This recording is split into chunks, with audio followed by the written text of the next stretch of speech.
大家好，我是老高，咱们今天来讲人类考古学上发现了一个最不可思议的东西——安提基特拉机械。安提基特拉机械，对，很绕口的名字啊。安提基特拉呢是希腊的一个岛屿，位于地中海之上啊，面积呢20平方公里，相当大。但是呢，上面没有多少人。2001年的统计呢，这个岛上总共就44个居民。这个岛以前啊，上面人还是比较多的，因为这个岛啊是候鸟迁徙的必经之路，很多候鸟迁徙的时候就到这个岛上来休息，所以很多猎人到这个岛上打鸟。还有呢，就是这个岛附近海域经常有船只通过，所以聚集了很多海盗。所以啊，对，离希腊也远嘛，所以政府管不着的地方。在120年前的1900年10月份啊，希腊的渔民在这个岛附近潜水抓龙虾、挖海贝的时候啊，在海底45米的地方发现了个沉船。这个沉船呢，距离安提基拉岛海边70米，很近啊。当时发现这个沉船的时候，这个船的状态已经非常不好了，可能由于时间太长嘛，它已经和泥沙混在一起了。这渔民发现了沉船之后，马上就报告国家了。希腊国家博物馆马上就派人来了，果然在船上发现了大量的艺术品、雕像、雕塑、瓶瓶罐罐这些东西，就开始抢救性打捞啊。在接下来大概2年的时间，把这个船上所有东西捞完。捞的同时呢，希腊的考古学家也开始考古研究。那么在第2年1901年的时候，希腊著名的考古学家，也是雅典国家考古博物馆的馆长瓦莱里奥斯，在众多的打捞上来的遗留品当中，发现了3个特别奇特的东西，就是这3个东西，在上面发现了刻度。哇，这一下子就引起了很多考古学家的兴趣啊，因为打捞上的东西都是艺术品，这个一看就不是个艺术品，好像一个工业制品。后来经过各种仪器的测定，知道这个东西是青铜所制，而这个东西的时间呢，应该在公元前1世纪到3世纪左右，也就是说距今2100年到2300年。那个时候啊，正好是秦朝刚刚建立的时候，就秦始皇统一6国，就那个时候的东西。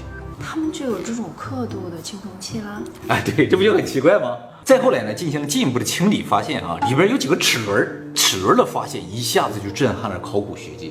因为在发现这个机械之前啊，认为最早的金属齿轮是在13、14世纪的时候出现的，这个是公元前的东西。是不是定年法定的不准确？不是定年法知道的，就是各种各样证据都指向这个东西就是公元前2、3世纪的东西。公元前有可能有齿轮，但是不是金属质，是木质，超大的，做那个水车的那个轮子，但是特别小的金属齿轮是没有可能的。所以一开始吧，很多人相信这个东西不是沉船上的，就有可能啊，一开始沉了个船，上面有各种艺术品，后来偶尔有船经过这个地方，比如说过了1000多年了，有个船经过这个地方，就把一个机械装置吊在这儿，看上去就好像是这个沉船上，其实不是一个年代的东西。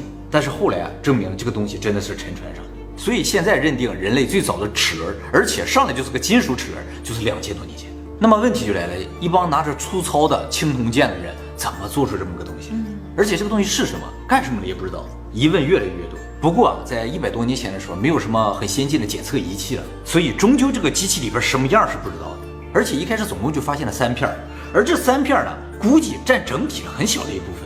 为了搞清楚这是个什么东西，当时唯一的做法呢，就是继续找到它的其他残片，把它拼起来，就知道是个什么了。所以后来几十年的时间啊，很多考古学家都在那一带潜水，就想找到它的其他残片。但是很遗憾，已经过去100多年了，目前为止又找到了3片，所以总共6片。而后来找到这3片都特别的小，也不知道它上面哪个部分有没有提供特别重要的信息。那么所有寻找残片的考古学家中，有一个人找到了东西啊，对于确定这个沉船、确定这个东西是什么，起到非常大的作用。这个人呢，就是法国著名的海洋考古学家雅克·库斯托。这个人就是水肺系统的发明人。是吗？就是现在这个潜水装置啊，就是他发明的。但他是个考古学家，他是一个考古学家、冒险家。没有他这个发明啊，在海底下长时间去探索这个东西是没有可能的。他在发现沉船70多年后的1976年下到海底之后呢，发现了很多装红酒的罐子，而且呢，发现了船体的一部分。通过这一部分断定了这是一个桨帆船，就是加勒比海盗里曾经出现过的，就很多人划的那个船啊。这个船在当时啊有2个主要作用，一个呢就是战船，相当于现在的军舰；还有一个呢就是当做商船、贸易船。如果是商船的话，就是当时最大号的商船，就相当现在运集装箱那种超大游轮。除了这些呢，他还发现了一些硬币，而这些硬币断定了这个船的年代。因为当时欧洲有很多小国家，他们都发现自己的硬币，但这些国家年代都不长，很快就覆灭了。所以通过这个硬币，就几乎能够准确判断这是什么时候的船。而且这些硬币是各个国家的硬币嘛，所以就通过这个硬币大概推测出了这个船的路线。综合所有的信息，最后断定啊，这个船呢是个古罗马的船，商船，最大级的商船。它在土耳其、希腊各大港口都停留之后呢，装上了各种各样的精美的艺术品。这些艺术品啊，有可能是贸易得来，也有可能是掠夺来。因为这些硬币啊，各个国家都有，不像是用这个国家钱买了点，用那个国家钱买了点，不像这种感觉，像什么？这钱也都是抢来的。海贼船不是海贼船，太大了，这国家级。就是那边都被罗马占领了之后呢，一些地方的好东西全被他收集上了，用这个船运回罗马。这个船在返回罗马的途中呢，就路过这个安提基达岛，这是遭遇了风暴就沉没了，船上的好东西全都沉到海底，一躺就是2000年的。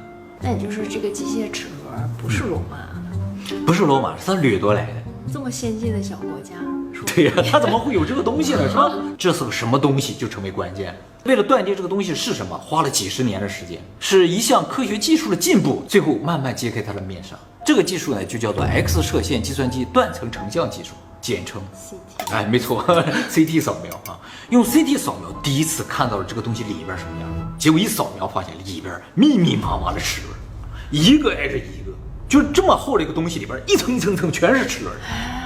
由于一开始的透视技术只能垂直透视啊，所以齿轮叠着齿轮，总共有多少不知道，数了好几年啊才数出来，说有27个。就是那个3块残片吗？对，那里面全都是齿轮，全是齿轮。由于它只是一部分，估计这整体结构啊至少70个齿轮。那么看到了这么多齿轮结构，考古学家们基本认定这个东西呢就是所谓的机械计算机。现在我们用的电脑叫电磁计算机，在电子计算机出来之前啊，曾经出现过机械计算机。就是一个非常复杂的机械结构呢，来进行某种计算的，算什么不一定。所以这个安迪基塔的机械呢，也被称作世界上最早的计算机。目前已知人类最早的复杂机械结构是在14世纪的欧洲出现的，就是最早的钟表。但是14世纪时候那是钟表的复杂程度和这个没有办法比。而目前已知最早的机械计算机是在17世纪出现的，由法国数学家布莱斯帕斯卡发明的，只能进行加减运算。所以说这个安提基塔的机械的工艺啊，大概相当于18世纪的工艺水平，它比我们已知的复杂工艺足足早了2000年呢。这种东西在考古学上有个专有名词，叫做时代错误遗物。哇，一个不该在这个时代出现的东西出现了，像时空穿越，像穿越了。你想差2000年，相当于什么？耶稣看见了 iPhone。当时的考古家不是这么打比方了，他们说相当于在法老的坟墓里挖出一战斗机。更夸张是吧？好，这个东西究竟是用来算什么的？是吧？这么复杂的计算算什么？后来考古学家花了很长时间才知道它是用来算什么。知道了，知道了，这个东西啊是个天文计算机，用来计算天体运动的，这么牛哎，用来算三体的。哇，怎么知道的啊？就是通过齿轮上的齿的数目知道。他们发现啊，正面有一个齿轮比较完整的一个齿轮，上面有127个齿轮，而这个齿轮背面刻着一个数字235。235这个数字对我们大部分人来说没有什么特别的概念啊，但是对于考古学家来说就是一个信号，因为在很多古希腊天文文献里边、宗教文献里边都出现了这个数字。古希腊人啊是通过观察月亮来判断时间的，月份、季节、年的。月有阴晴圆缺嘛，它有一个循环。其实月亮这个阴晴圆缺就代表了地球、月亮和太阳之间的位置。古希腊人认为月亮这个表现变化的这一个周期、一个循环就叫一个月。我们现在天文学上管这样一个月叫朔望月，是29.5天。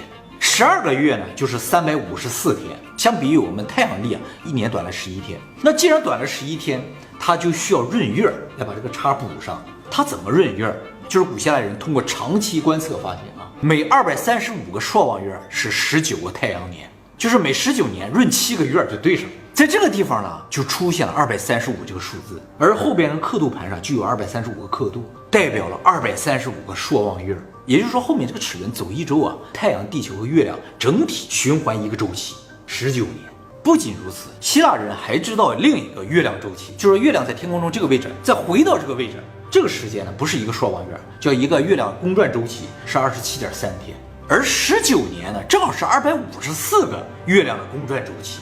254这个数字在哪里呢？我不说了，那个齿轮上面有127个齿嘛，是254的一半。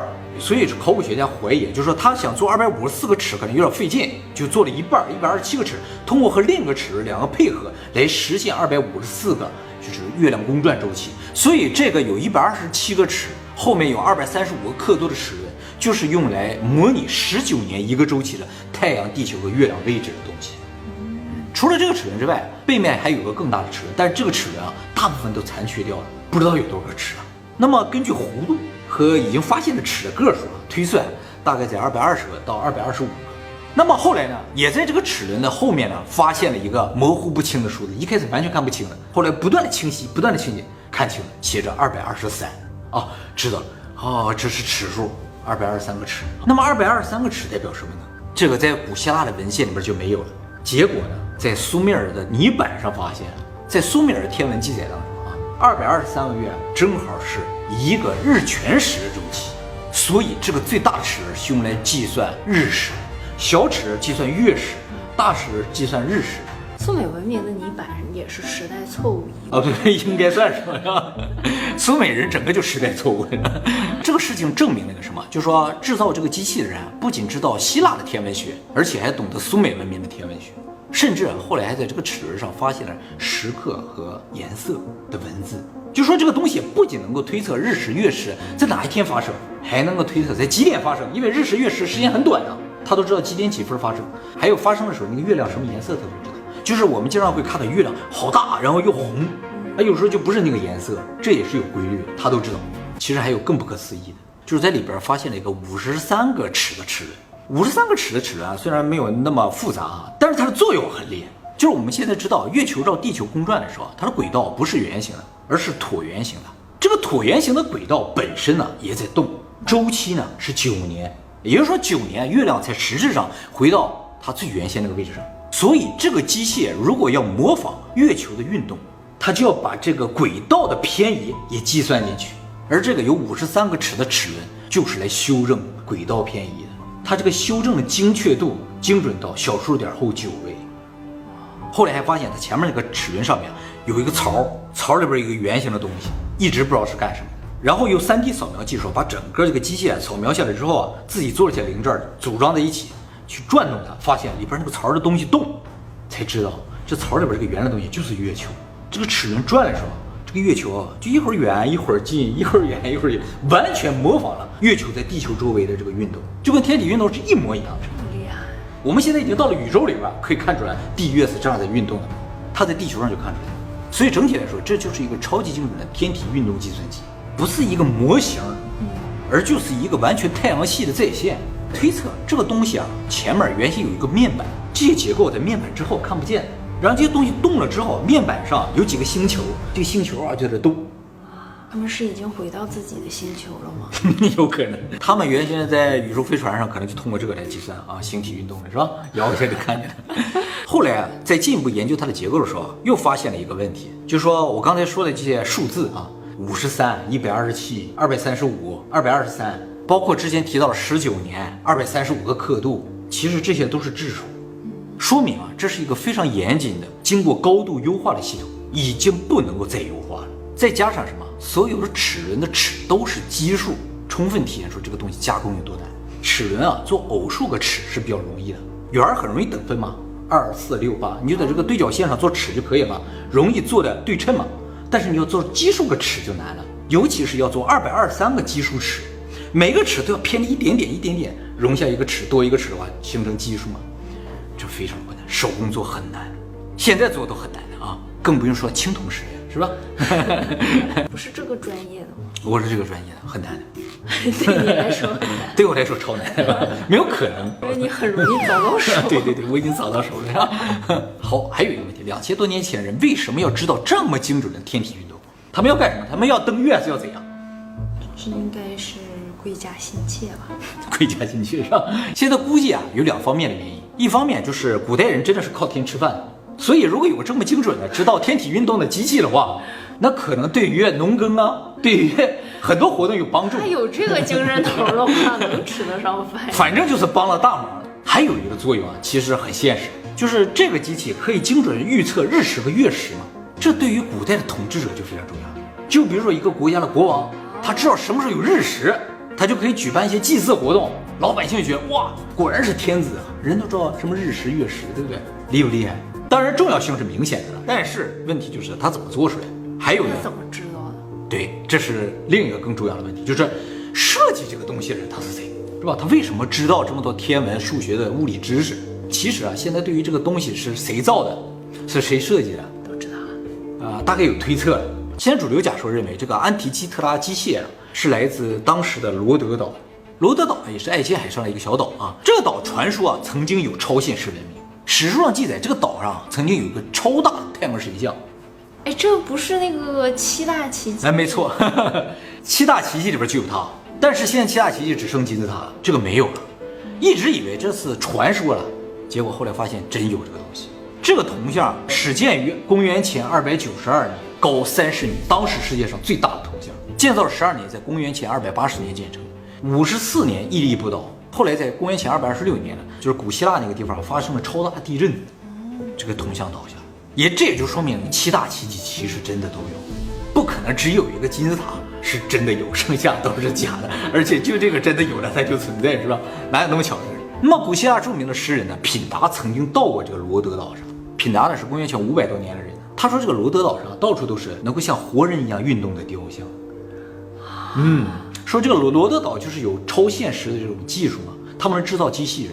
如果罗德岛上人真的制造机器人的话，他应该有技术制造这个东西。所以呢，年代也大概对得上。机器人不用电是吗？都是机械的。对，纯机械。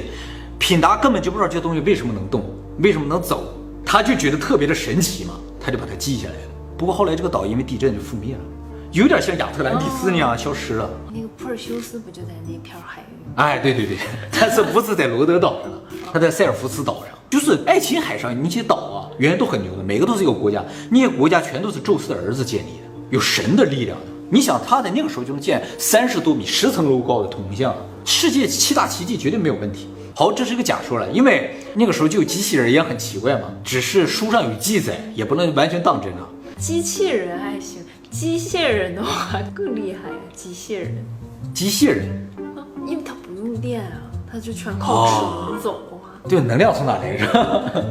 太神奇了，好吧？它里边可能有一个那你说那天体那个它的能量从哪来啊？就上弦？不知道啊，估计是手摇的。现在，因为以我们的理解，它只能是手摇的，你不能说有电池或者什么，对吧？那肯定不行。那么这个东西有没有可能是罗德岛人造的？我们现在不知道了，是吧？罗德岛人是谁，我们也不是清楚了，只是书上有记载，他们有高超的技术。相对于这个技术来说啊，其实设计更难一点。这个东西究竟谁设计的？这个人必须有天文学知识、数学知识、几何学知识和物理学知识，什么知识都有才行。后来找到线索，知道这是谁设计的，就是在这个齿轮上啊，发现了更多的文字，就是一点点刷的越来越清晰的之后啊，发现啊上面有几个标识月亮名字的这个词汇，是古代柯林斯人对月亮的称呼。柯林斯啊是一个非常古老的城啊，据说呢在8000年前就已经有了，比那个苏美文明还要早，是宙斯的儿子建造的城市。宙斯这个儿子啊叫做柯林索斯，他建造这个城市就叫柯林斯。曾经呢非常强大啊，和雅典齐名，后来呢被人灭掉了。而柯林斯人的后裔当中有一个非常有名的，就住在这片海附近，就是著名的数学家、物理学家、天文学家、发明家阿基米德。阿基米德呢生于公元前287年，时间差不多，对不对？而阿基米德当时居住的城市啊叫希拉库扎，希拉库扎现在在意大利啊。希拉库扎这个城市呢，就是柯林斯人的后裔所建，他就是柯林斯人的后裔。但是呢，阿基米德那个时代啊，他被古希腊所殖民了，属于古希腊的一部分，所以阿基米德是古希腊的天文学家、物理学家、发明家。据史书记载，阿基米德呢曾经用水力建造了一个大型的天文计算机，能够精准预测日食、月食和5大行星的运动。不过他那个机器啊非常大，是用水力运作的嘛啊。阿基米德是怎么死的呢？就是后来古罗马人啊去攻打这个希拉库扎，阿基米德就在这个希拉库扎城里面啊发明了各种东西来抵御古罗马人的进攻。其中呢包括投石机、发射标枪的机器，还包括呢起重机。就是希拉库扎那个地方特别易守难攻，一个路特别的窄，所以你想从陆地上进攻几乎没有可能，就要从船上进攻。他就发明了一些起重机啊，能把船啊先提溜起来，然后扔地上摔碎，提溜起来扔地上摔碎，抓娃娃一样像抓娃娃一样。他就搁城里边发明，罗马人就攻了多少年都攻不下来。所以阿基米德在当时被称作叫做百臂巨人呐。而罗马的大将军马克鲁斯就是组织进攻希拉库扎这个人啊，就说其实这场战争就是我们罗马军队和阿基米德一个人的战争，有他在我们就攻不进去。最后呢，他没有办法，想了一招，他把希拉库扎给围起来。希拉库扎在一个岛上面，他把它围起来了，断水断粮，希拉库扎挺不住，罗马人攻进去。那这个将军还是比较有节操的。其实应该很早就想过这一点，但是他想他想打进去。这个攻进罗马城之后啊，阿基米德还在家里研究他的几何呢。这时候有个士兵冲进去了，这个地方说法不一了。有人说呢是这个士兵要阿基米德去见他们的大将军，阿基米德拒绝了，然后他把这个阿基米德杀死了。还有一种说法就是说这个士兵啊不知道这是阿基米德，就看一个老头就进去就把他干掉了。应该不知道。应该是不知道，是吧？而阿基米德说的最后一句话也被留在史书上，说不要碰我的鱼儿。结果你看那个，后来啊又发现了一个更直接的证据，就是古罗马有个特别有名的政治家、演说家、雄辩家，就西塞罗。这个人在公元前54年的时候写过一本书，叫《国家论》，是一个对话形式的，像小说一样。就整个这本书啊是虚构的。在这个虚构的对话里边，就提到了罗马人杀死阿基米德，并抢走了2个能够计算天体运动的机器。还拿走了当时这个东西的设计手稿，而抢走这2部机器的马克鲁斯将军啊，一部他自己留下，另一个呢就送到罗马，被这个罗马什么地方收藏起来就不知道，反正他自己有一个。而这个西塞罗啊见到过这个马克鲁斯手里那部，所以他知道这个东西能够计算天体运动的。不过他这本《国家论》啊是个虚构的对话，所以一直以来考古学家都认为他说的这个字是假的，根本就不存在的，他自己想象的。直到1901年发现这个安提基特拉机械。他说，他书里说的这个东西是真的。如果是真的，这个东西就有2，这个沉船里边究竟是哪个就不知道了，应该是送到罗马那个，结果沉了。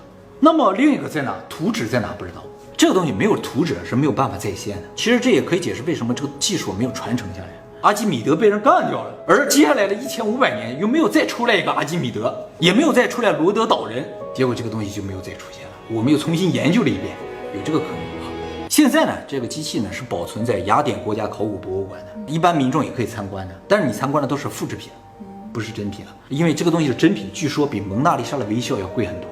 现在考古学家就说这个东西最大的意义在于它改变了我们对于古人的看法，古人有可能和我们想象的，甚至和我们推测的完全不一样。你想想，唐朝的 iPhone 啊。